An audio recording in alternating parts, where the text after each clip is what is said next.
Guys, marami akong copyright claims dito oh. Like 1, 2, 3, 4, 5, 6, 7, 8, 9. Pero ayoko burahin kasi. Ayan, i-apply ko na yung channel ko na ganito. So, let's start!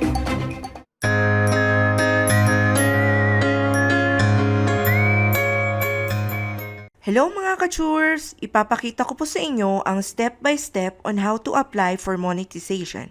And I will show you guys kung nakaka-apekto ba ang copyright claim sa application nyo. So, keep on watching! So guys, mag-sign in lang kayo sa account nyo. Ayan.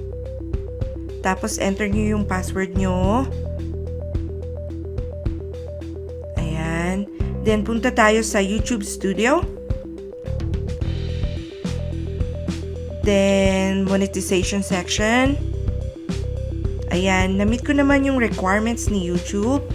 So, basahin ko muna yung YouTube monetization policies.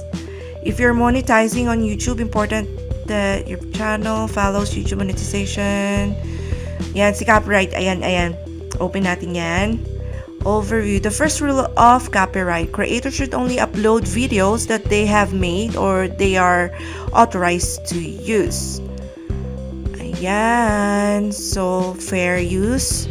What is fair use? Making claims. Ayan. Wala namang masyadong importante dito. So, enforcing copyright. So, ayan. Punta naman tayo kay community guidelines. Ayan. Open lang natin siya. Basahin ko lang rin ulit. Then, community guidelines designed to ensure community stays protected from spam and deceptive practices, violent or dangerous content, sensitive content, regulated goods. Ayan, wala na. Okay. Developing policies. Ayan, i-fast forward na natin ha. Detecting violations, flagging, ayan, enforcing policies. Ayan, let's set terms of service. Wala naman ding importante dyan. Ayan, Adsense program policies. Ayan, wala naman pong masyadong importante. So, ayan, creator blog. Wala naman din. Ayan, so, pwede na akong mag-apply. Pero, bago muna ako mag-apply, mag-upload po muna ako ng video. So, ayan, check nga muna natin yung videos ko. Ayan, kung may copyright claim siya. Check natin. Ayan nga guys, ang dami kong copyright claims. Ayan guys, kitang-kita nyo ha. Ayan, how many kaya to? Ayan.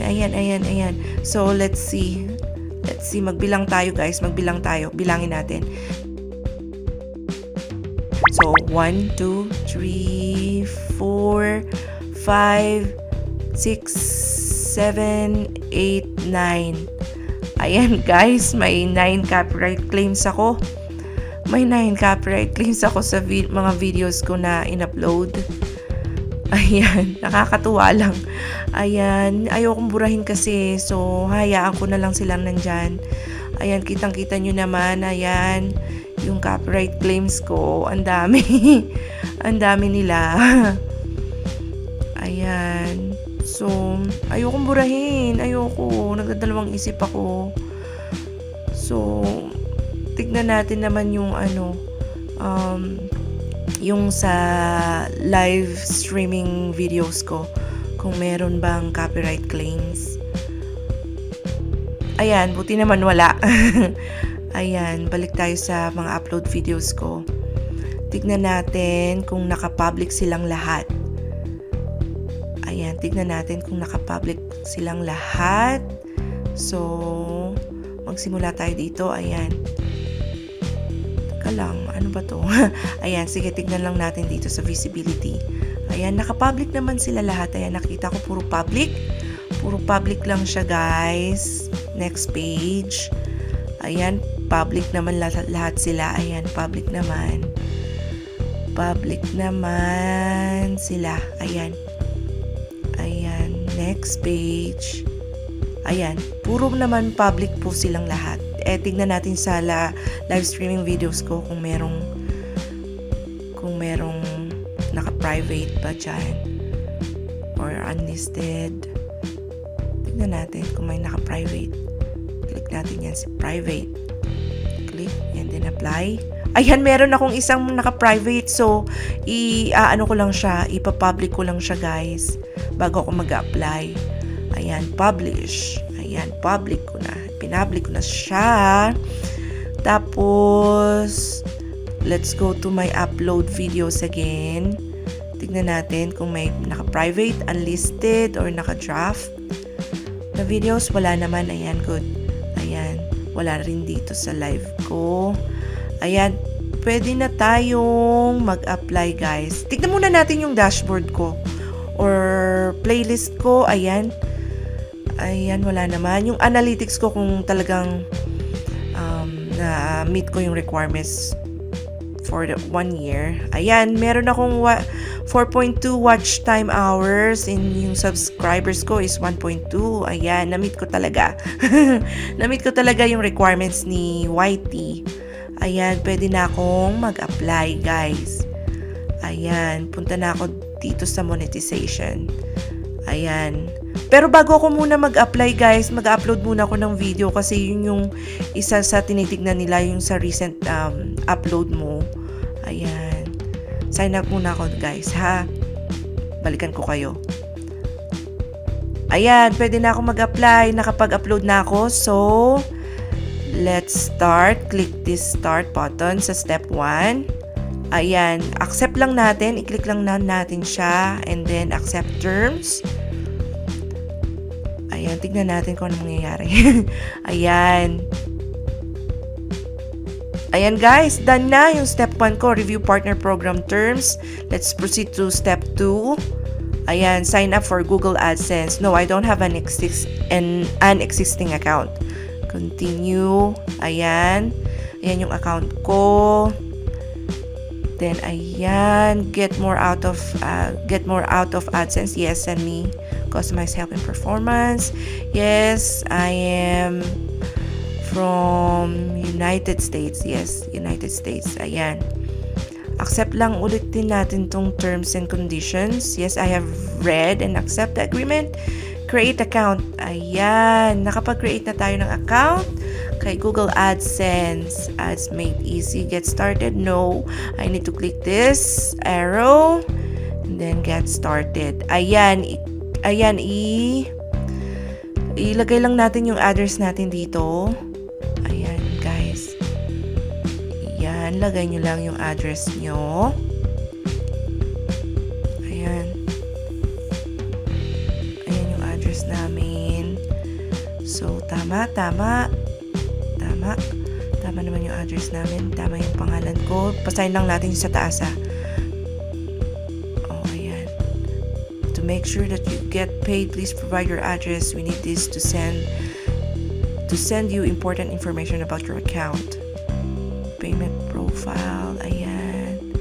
Will be associated with this account or transaction. A payment profile is shared and used across all Google products.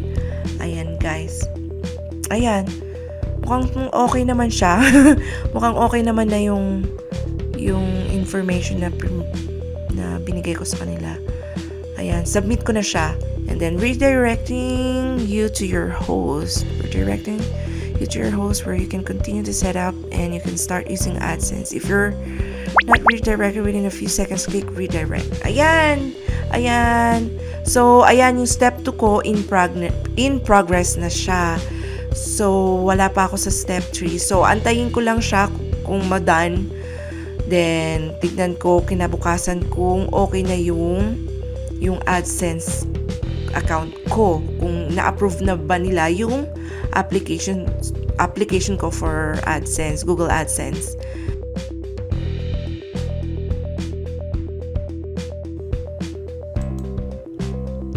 So, ayan. Punta lang tayo sa YouTube Studio. And then, monetization. Ayan! Step 2 done! You have successfully linked an Adsense account. Yay! So step 3 na ako in progress. YouTube will review your channel to make sure that it complies with the YouTube monetization policies. This step will begin automatically after you've completed the first 2 steps. Due to recent global events, please expect delays in application review. Ayan. So, magkakaroon siya ng delay kasi nga gawa ng pandemic, guys. So, nasa step 3 na ako, in progress na siya. So, let's wait kung ma-approve yung application ko kahit na may 9 copyright claims ako. Let's see, guys. I'm praying. Cross fingers, guys. Cross fingers here. So, guys, nakatanggap ako ng notification from YT. Tara, basahin natin. Congratulations! Your YouTube channel, Mommy Churves, has been accepted into the YouTube Partner Program and is now able to monetize on YouTube. Yes! Approve yung application ko, guys! Now, we can tell na hindi affected ang application for monetization kahit may copyright claims ka. Iwasan lang natin yung copyright strike, guys. Yun lang yung masasuggest ko sa inyo. So, punta na tayo sa YouTube studio ko. Ayan, then punta tayo sa monetization section.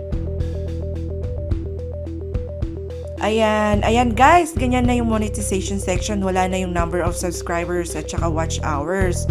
And meron din siyang earn money from your YouTube channel.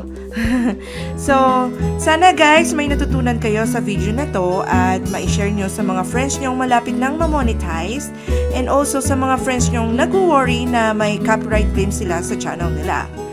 So, see you on my next vlog, guys. Bye-bye!